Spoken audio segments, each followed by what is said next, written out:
接下来关心教育部体育署伫昨昏举办体育运动精英奖的颁奖典礼，柔道的选手杨永伟连3届摕到最佳男运动员。另外，奥运的金牌空手道的女将郭晓松是摕到最佳运动精神奖。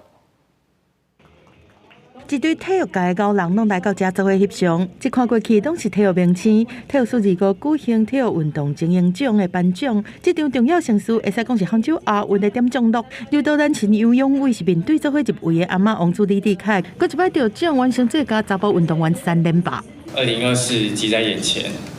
我会持续的继续的努力，然后祝大家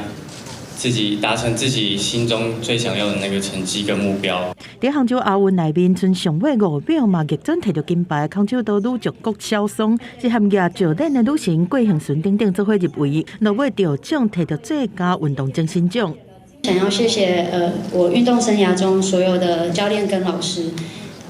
谢谢你们在我走偏的时候引导我、鼓励我，谢谢你们在我突破的时候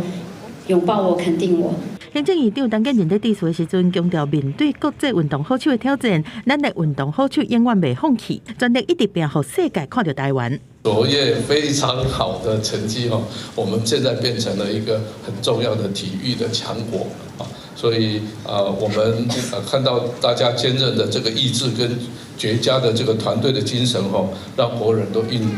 印象深刻而且感动哦。陈建仁颁奖新成就奖予国内篮球运动重要运动杀手朱清教练刘允迪，感谢度过80岁生日的伊生对篮球运动的贡献，嘛颁特别奖予摕到杭州亚运危机金牌的柯浩宏。记者综合报道。